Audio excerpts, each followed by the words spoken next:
un poquito más con esta también. ¿Alguna consulta de lo que habíamos visto en el tramo anterior?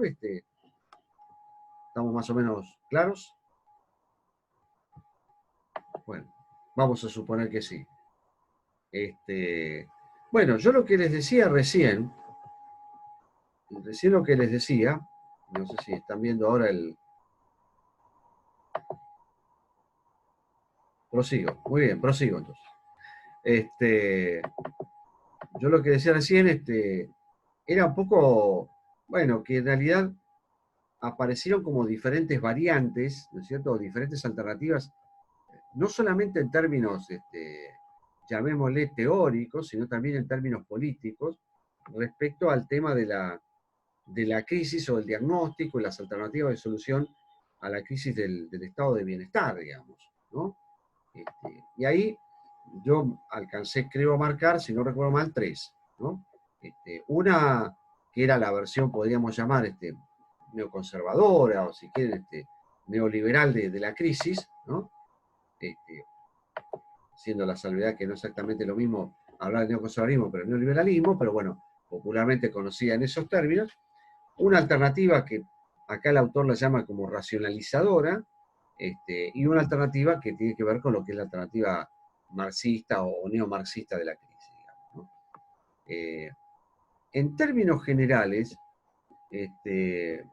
las diferentes alternativas coincidían en un punto, que era el punto de pensar a la crisis como una suerte de producto de un desequilibrio o desproporción entre demandas y expectativas sociales por un lado, y recursos y prestaciones por el otro, ¿sí?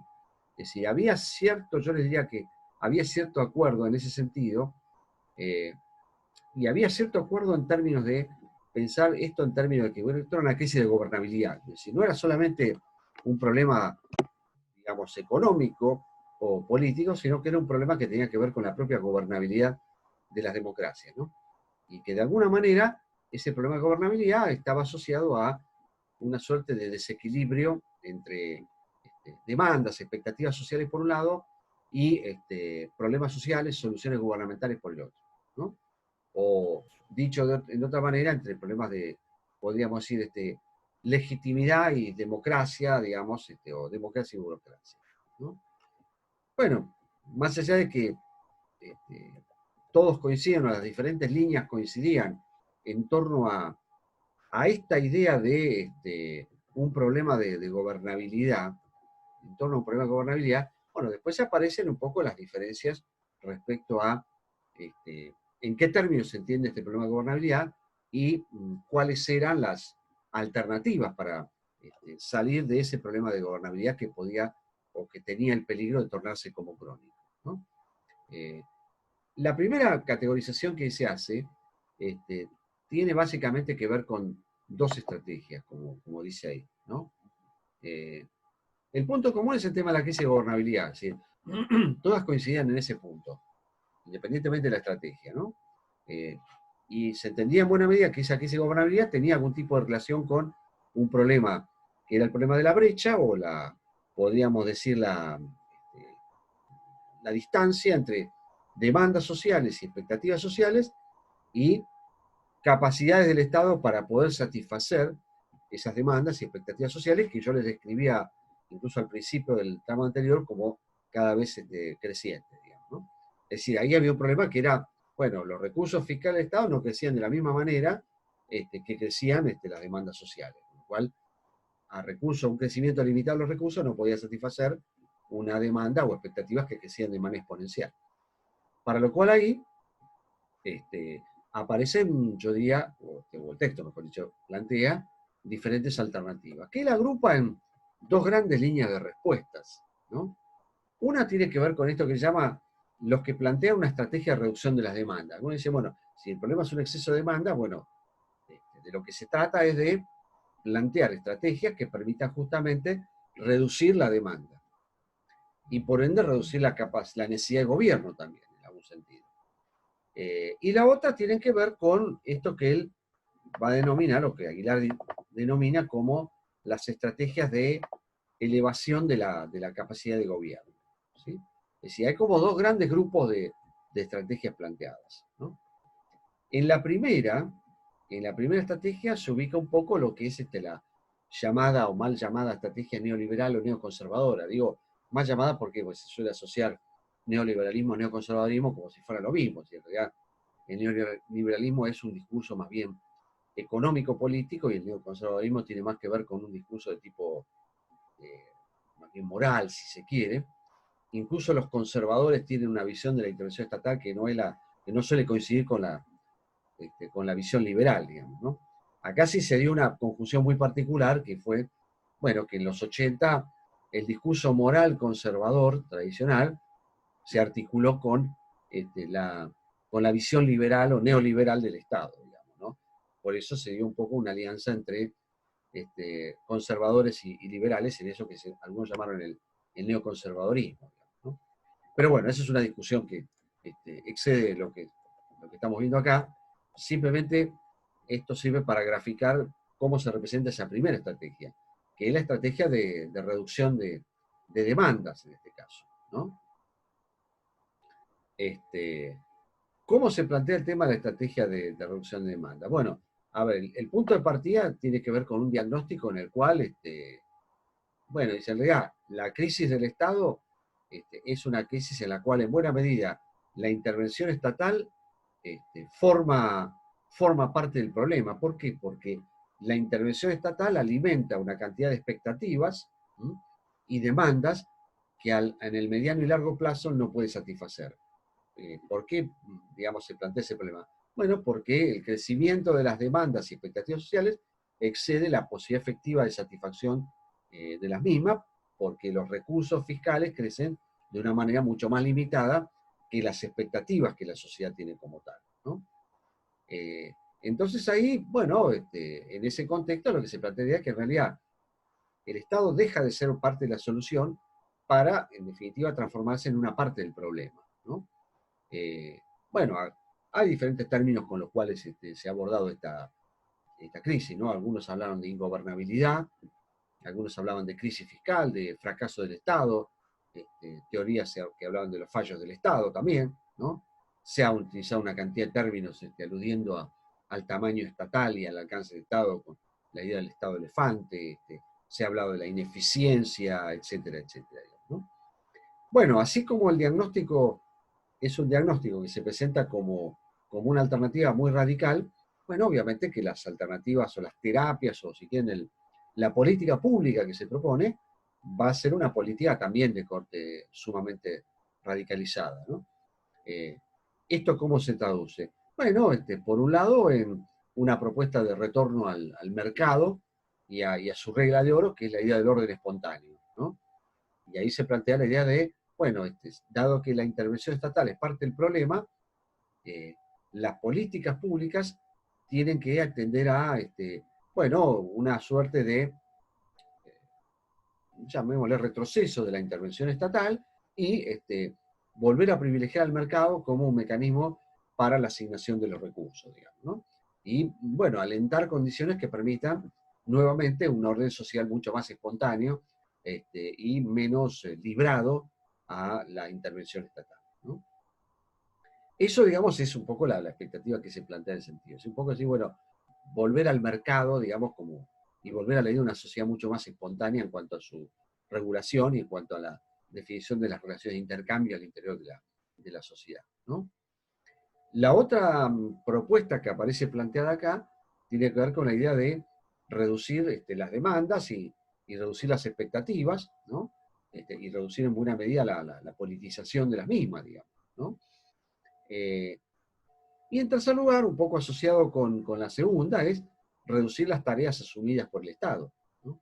Es decir, lo que se propone acá, y la propuesta que aparece en muchos países, sobre todo los del mundo anglosajón y en buena medida en América Latina, es, bueno, una propuesta de radical reforma estatal que suponga en buena medida la reducción del papel de Estado y, en definitiva, al reducir el papel de Estado, reducir la expectativa de satisfacción de demanda, ¿no? Era un poco aquello de, bueno, si nosotros reducimos la oferta, al reducir la oferta se reduce la demanda, ¿no?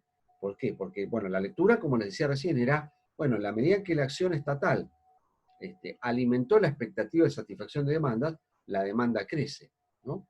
Y en este caso el problema es que la demanda ha crecido por encima de las propias posibilidades de satisfacción del Estado de esa demanda, ¿sí? Entonces la idea era, bueno, cuanto menos Estado, menos demanda. Digamos, cuanto menos oferta de bienes públicos, menor expectativa de demanda social hacia el Estado. Esta era un poco la idea, ¿no? Y de esa manera, ¿qué se evitaba? Bueno, entre otras cosas, se evitaba la sobrecarga de demandas hacia el sistema político y, en definitiva, la idea era evitar el problema de gobernabilidad del sistema político, ¿no? Ahora bien, bueno, ¿esto cómo se traduce en términos de política pública? Bueno, las políticas públicas que se han en buena medida basado en estas definiciones han ido en dos direcciones. Una dirección ha sido la de la reducción, digamos, del papel estatal, que se ha traducido en diferentes iniciativas. Por ejemplo, la transferencia de actividades estatales o actividades llevadas a cabo por el Estado a la esfera privada, ¿no? Servicios públicos, actividades empresariales que lleva a cabo el Estado, etcétera, etcétera. Pero ha habido otra, no más visible o poco menos visible, pero también muy importante, que tenía que ver con, bueno, al mismo tiempo que el Estado transfiere una cantidad de actividades económicas o no a la esfera privada, fortalece algunas agencias dentro del Estado que tienden a incentivar desde lo cultural o a estimular desde lo cultural la minimización de las demandas, digamos, ¿no? Entonces, ¿qué se transmite? Bueno, se transmite desde el sistema educativo, por ejemplo, un conjunto de valores que estimulen, por ejemplo, el ahorro, el hecho de limitar el consumo presente para la riqueza futura, la austeridad, etcétera, etcétera, ¿no? Entonces, lo que ha habido es un conjunto de políticas, en algunos casos llevadas en forma simultánea, en otros con más énfasis en lo cultural, en otras con más énfasis en lo político-administrativo, en las cuales el objetivo ha sido, de alguna manera, desalentar el crecimiento de las expectativas sociales de satisfacción de las mismas por parte del Estado. Sea a través de políticas de transferencia de actividades al sector privado, con políticas de privatización, con políticas de reducción del gasto del Estado en determinadas materias, en materia social o en materia de seguridad de manera más general, o a través de un conjunto de políticas en las cuales se auspician o se estimulan valores que tienen más que ver con la austeridad, con el ahorro y con la postergación del consumo presente para satisfacer expectativas a futuro, a un futuro de mediano y más largo plazo, digamos, ¿no? Esto es lo que ha estado sobre todo muy presente en la política pública en los años 80, 90.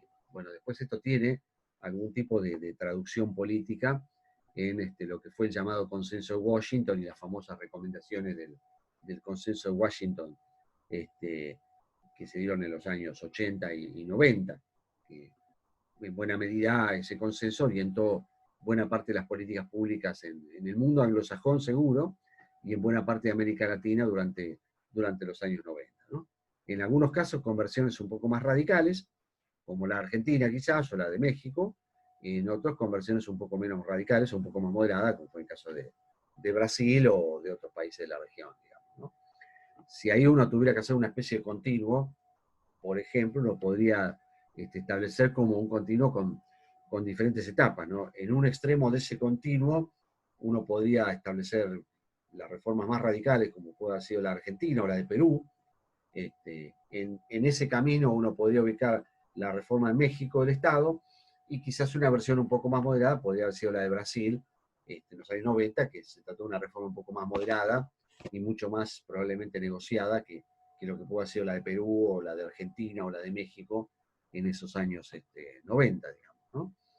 También es cierto que en algunos casos, sobre todo en la Argentina y en Perú, los experimentos de reforma fueron experimentos mucho más radicales, porque además había una condición, no sé si real, pero por lo menos percibida, que había una suerte de crisis terminal, ¿no?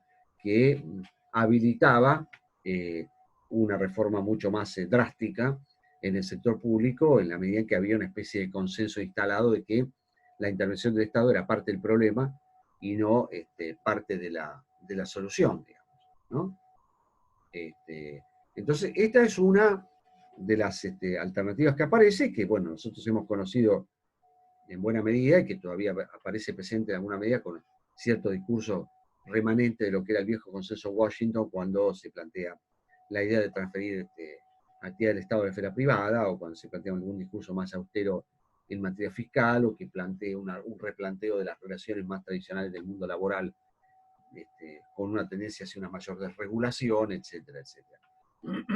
Bueno, aún hoy se escuchan algunos planteos en esa línea, que son un poco algún remanente de lo que era el viejo consenso que tuvo en buena parte del mundo en los años 80 y 90, que además eso vino acompañado de un contexto en el cual además se dio el cisne negro, que significó la caída de los socialismos reales en el mundo de la Europa del Este, con lo cual una parte importante de la Europa del Este también acompañó esos programas de reforma radical, ¿no? Para establecer esquemas de capitalismo de amigos, digamos, pero que significó un esquema de reforma como tal, ¿no?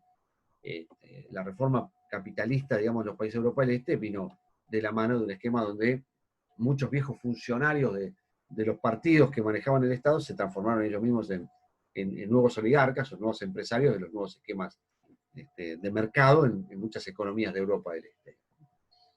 Bueno, esto digamos con respecto a la primera alternativa, que expresa muy bien esa estrategia de satisfacción de las demandas, digamos, ¿no? La segunda alternativa, que se planteaba como la estrategia de elevación de la capacidad del gobierno, a su vez tiene dos variantes, ¿no? La variante, como llama ahí, racionalizadora, y la variante de izquierda, ¿sí? La variante racionalizadora tiene mucho que ver con lo que se conoció, hoy de hecho había mucha literatura, yo cuando cursé mi carrera en los años 80 veíamos toda esta literatura sobre el llamado neocorporativismo o el corporativismo liberal también llamado, ¿sí? ¿En qué se basaba la idea del corporativismo llamado liberal o neocorporativismo? Bueno, lo primero era, para evitar el malentendido del uso del término corporativismo, se trataba de poner el adjetivo liberal para diferenciarlo del corporativismo de la Europa de los años 20 y 30, en el cual, entre otras cosas, ese corporativismo había significado la eliminación de lo que era la mediación a través de los partidos, y la mediación a través de la representación de tipo territorial, ¿no? Privilegiando de forma exclusiva la representación de tipo funcional, de hacer a través de grupos de interés, ¿no? O de corporaciones, para decirlo en estos términos.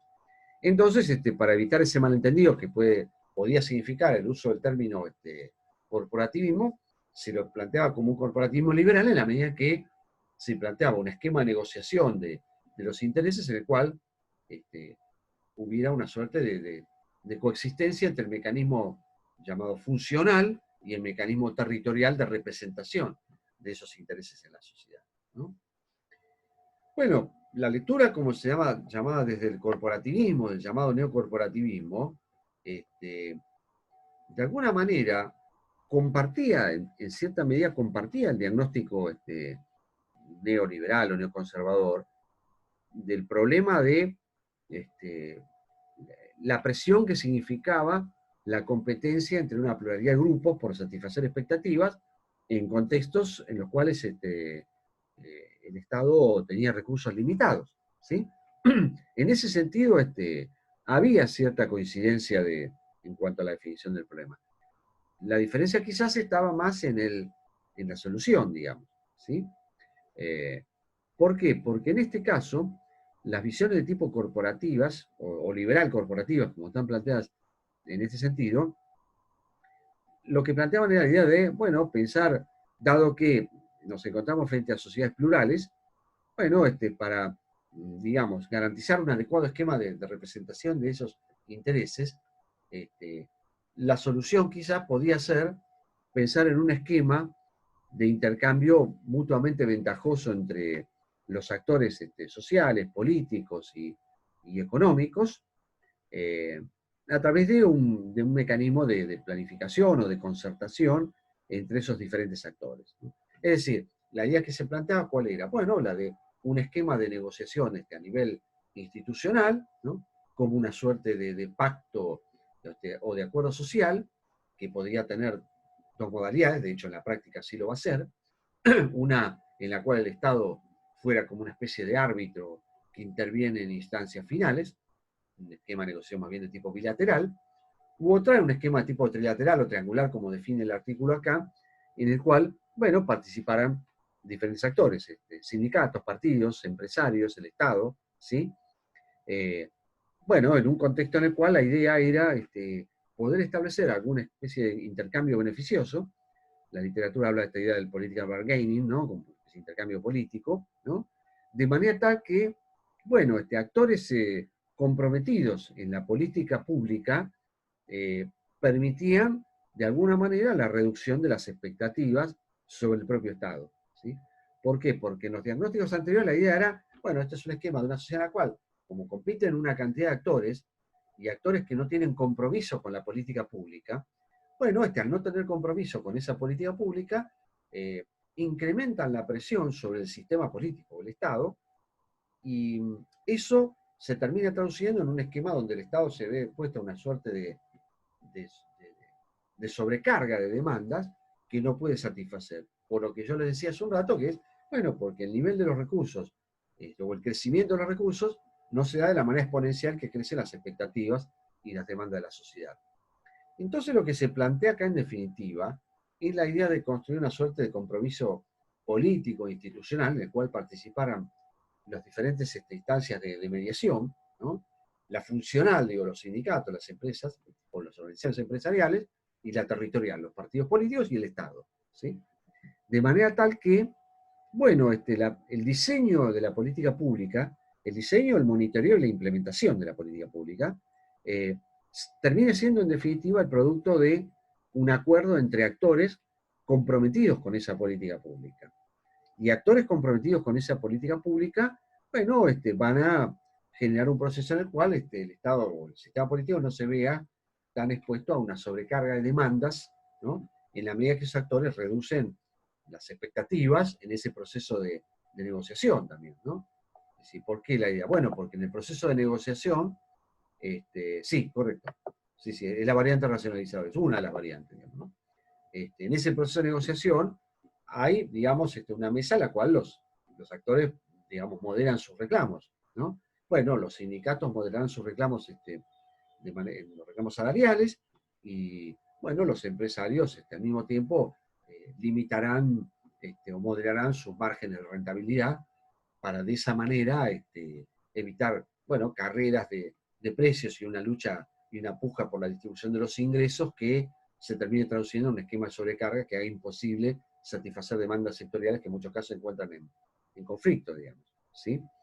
Bueno, estos son esquemas que han ensayado de manera razonablemente exitosa algunos países para garantizar alternativas a la crisis de estado de bienestar, sobre todo en el caso de los países escandinavos, en el caso de Alemania, ¿sí? Inclusive en Alemania esto se ha traducido en la formación de coaliciones de gobierno entre partidos históricamente enfrentados o que no son ideológicamente afines, como los democristianos y los socialdemócratas, y se ha traducido en un esquema, sobre todo en los finales de los 60, buena parte de los 70, en el cual, bueno, este esquema de pactos a nivel social vino acompañado de alguna gran coalición o alguna especie de gobierno de unidad nacional desde el punto de vista político, digamos, ¿no? Bueno, esto ha tenido algunas traducciones y versiones en clave argentina, digamos, y de hecho, cada tanto en la Argentina resurge esta idea de los pactos, ¿no es cierto?, y de los acuerdos. Bueno, cada tanto aparece Dualde ahí como una especie de muerto vivo, que cada tanto resurge la idea de un acuerdo, de un pacto. Siempre habla de esta idea de un pacto productivo, bueno, hace más o menos 20, 30 años que dice lo mismo.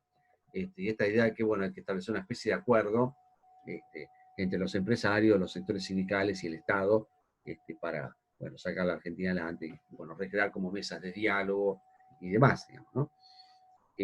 Bueno, un esquema de ese tipo en la Argentina tiene mucho más problemas de implementación, por una razón bastante sencilla, o no tan sencilla, que es difícil pensar un esquema de este tipo en un contexto donde hay multiplicidad de intereses propios de una sociedad muy fragmentada, ¿sí? Es decir, estas sociedades que son mucho más homogéneas desde lo social, con lo cual los interlocutores son mucho más fáciles de identificar, ¿no? Es decir, más fácil identificar un interlocutor representativo del mundo del capital, un esquema de este tipo, que en una sociedad como la Argentina, donde, bueno, lo que es el mundo del trabajo, por ejemplo, pues no tiene multiplicidad de actores, porque está el mundo del trabajo formal, que uno lo puede ubicar en la CGT, pero también hay todo un mundo del trabajo que se expresa en otro tipo de organizaciones, ¿no? Los movimientos sociales, los trabajadores informales, los desocupados. Entonces ahí se plantea un problema, para un esquema de ese tipo en Argentina, el primer problema que aparece es cómo plantea una mesa de diálogo en estos términos. Y además con intereses muy en conflicto, digamos, ¿no? Entonces la fragmentación muy característica de la sociedad argentina hace mucho más difícil implementar este tipo de acuerdos, digamos, ¿no? Sobre todo porque son en muchos casos acuerdos que tienen algún tipo de exclusión también, ¿no? Había un autor que ha sido el editor de un libro llamado justamente El neocorporativismo, Philippe Schmitter, que decía que los pactos son medios no democráticos para fines democráticos, ¿no? Y en estos casos, este tipo de pactos son pactos entre elites, digamos, ¿no? Y son pactos de tipo técnico. Pero bueno, en definitiva, son acuerdos que no son necesariamente democráticos y que en algún sentido establecen límites a la participación en aras de, en definitiva, construir gobernabilidad democrática, digamos, ¿no? El objetivo de la gobernabilidad se plantea y se logra como tal, pero pagando de alguna manera algún precio en términos de la participación, digamos, ¿no? Bueno, esto digo porque este tema del neocorporativismo les va a sonar cuando vean y escuchen cada tanto que se habla o se plantea esta cuestión de las construcciones y acuerdos, y la idea de plantear mesas de diálogo y demás, que cada tanto aparece.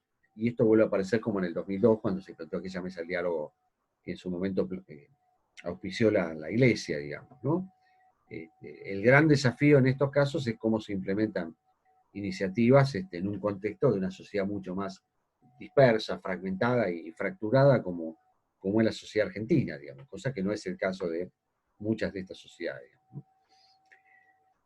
Y después aparece otro elemento acá, o otra variante de la misma estrategia de incrementación del gobierno, de incrementar el gobierno, que es la variante de izquierda. La variante de izquierda, como está planteada acá, bueno, tiene su anclaje en lo que es la tradición marxista, que se remonta al siglo XIX, tiene una base en la tradición de cierta parte del movimiento obrero, y donde la variante de tipo marxista ubica el problema de la gobernabilidad del Estado, no en el Estado, no tanto en el régimen político o en su sistema político en un sentido más estricto, sino en la propia estructura capitalista de producción y acumulación, ¿no? Es decir, el problema acá no es ¿qué pasó? Que me apareció uno. El problema acá no, entonces no es el Estado, no es el régimen político, no es el sistema político como tal, sino el propio sistema capitalista, ¿no?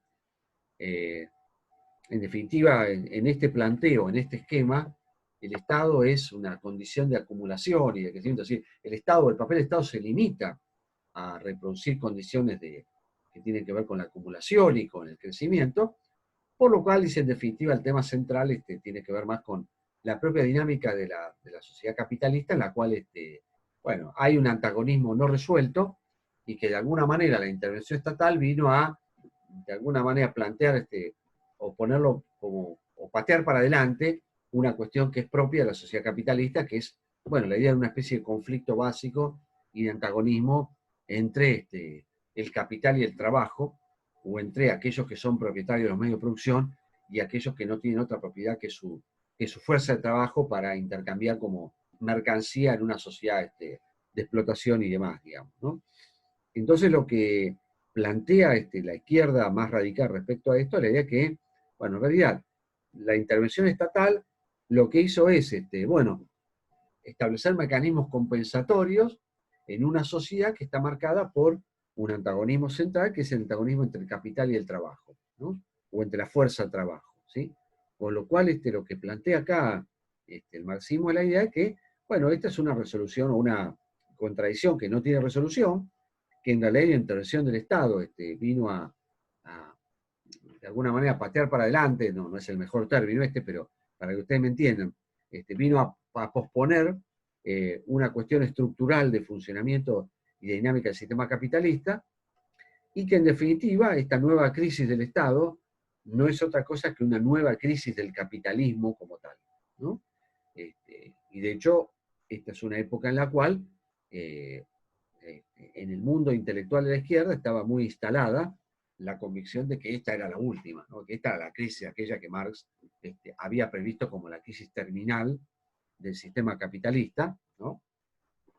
Y había una suerte de creencia muy instalada y convicción muy instalada que, bueno, este sistema donde el Estado estaba en crisis, donde los partidos de masas que habían emergido como resultante del mundo de posguerra también lo estaban, bueno, la transformación radical de la sociedad iba a venir de la mano no del Estado, no de esos partidos burocráticos o burocratizados, sino de movimientos sociales alternativos que empezaban a emerger y que planteaban demandas al Estado y al capitalismo como tal. Por ejemplo, demandas que tenían que ver con las consecuencias de la explotación, destrucción creativa del sistema capitalista, que impactaban directamente en el medio ambiente como tal, ¿no es cierto?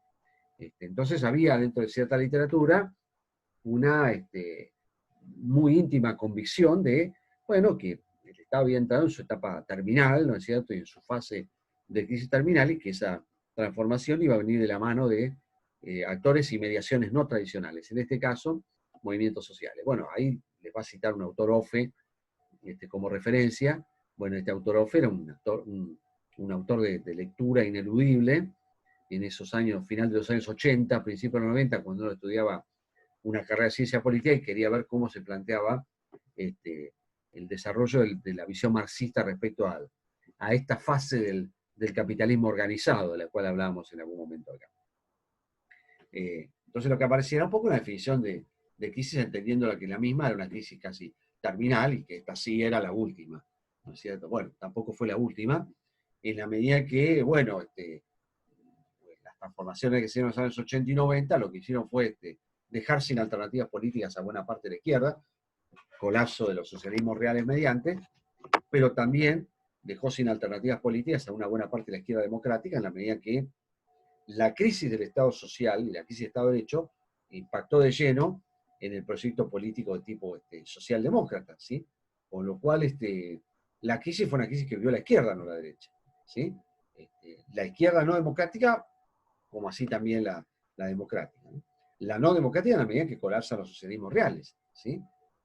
La democrática en la medida que, bueno, la socialdemocracia se encuentra en una especie de crisis crónica desde hace décadas, que no ha logrado resolver y todavía no ha logrado saldar. Digo, una pena para aquellos que somos socialdemócratas en crisis, o socialdemócratas sin partido, digamos, ¿no? Pero evidentemente ahí hay una crisis de la cual la socialdemocracia no ha logrado resolver, más allá de que ha intentado una serie de alternativas, ¿no? Y en ese esquema que yo les describía recién, bueno, el pensamiento de izquierda planteaba una especie de idea de crisis irreversible, ¿no? De la crisis económica a la crisis fiscal, de la crisis fiscal una especie de crisis, como llama ahí, de racionalización, ¿no? La idea acá de racionalización está planteada en términos de una noción de, bueno, el Estado que tiene una cuestión estructural que le impide satisfacer las demandas crecientes, ¿no? Como va a plantear algún autor, una especie de crisis de output, ¿no? O de crisis de salida, ¿no? Y por último, una crisis de legitimidad, ¿no? Es decir, la última etapa de esa crisis, como era planteada en ese esquema, era una etapa de crisis de legitimidad, en definitiva una etapa terminal del sistema, ¿no? En la medida que, bueno, el Estado perdía la base de sustentación, producto de la crisis fiscal, y una crisis fiscal que llevaba a una crisis en cuanto a su capacidad para, entre comillas, repartir, generar repartos revestidos de autoridad, digamos, ¿no? Es decir, en la medida que el Estado no podía satisfacer demandas de diferentes tipos, materiales o no, perdía la base de apoyo sobre la cual se respaldaba, y eso era como la última etapa, representaba la última etapa dentro de esa crisis del sistema capitalista como tal, digamos, ¿no? Esta era un poco la lectura que se planteaba desde el mundo, digamos, intelectual de la izquierda, digamos, ¿no? En síntesis, ustedes acá tienen tres visiones bastante distintas, digamos, ¿no? De todas maneras, las tres coinciden en un punto que era el diagnóstico respecto al problema de la gobernabilidad, ¿no? Obviamente que la coincidencia sobre el problema de la gobernabilidad se daba sobre diferentes lecturas, ¿no? En un primer caso, la lectura sobre la gobernabilidad era pensar o significaba pensar la gobernabilidad más como un problema de desfasaje entre demandas y expectativas por un lado y capacidad de satisfacer las mismas por el otro. En el otro, bueno, alguna parte de los que sostenían la idea de la elevación de la oferta del gobierno, sobre todo en las estrategias más racionalizadoras, coincidían en que, bueno, la mejor manera de poder resolver ese desfasaje era creando una especie de esquema de negociación más bien amplio, con una modalidad de tipo tripartita, que de alguna manera, compromiso mediante las organizaciones, disminuyera las expectativas y la presión sobre el Estado, y todo lo que es el mundo de la izquierda, que básicamente entendía que este era un problema que no se podía resolver dentro de la lógica de una sociedad que estaba fundada en un capitalismo que no se podía resolver como tal, que era el antagonismo entre el capital y el trabajo, la fuerza del trabajo, digamos, ¿no? Entonces, bueno, obviamente que esto daba lugar a soluciones distintas, ¿no? Una que tuvo más que ver con la política, llamémosle de tipo neoliberal o neoconservadora, por ahora dejémoslo así, aunque no sea exactamente lo mismo como yo les decía acá. Otra que tuvo que ver con esquemas de negociación sectorial y político más amplio en algunos casos, y otra que no tuvo una traducción efectiva, que fue la de la izquierda, todo el mundo de izquierda, que no logró tener una traducción efectiva y que se vio sobrepasada por todo lo que fueron los cambios que se dieron en los 80 y los 90, que entre otras cosas significaron la crisis y la caída de los socialismos reales, ¿no? Bueno, para terminar un poco el tema acá, esta crisis que vive el estado del bienestar viene o abre la puerta a todo lo que es un proceso que vamos a ver la clase próxima, que se da a partir de los años 80 y que tiene que ver con el fenómeno de la globalización, y que vamos a ver cómo Aguilar describe en términos de todo lo que es el desafío del Estado-Nación, o los desafíos que va a tener el Estado-Nación frente a los dilemas de la globalización como tal, digamos, ¿no?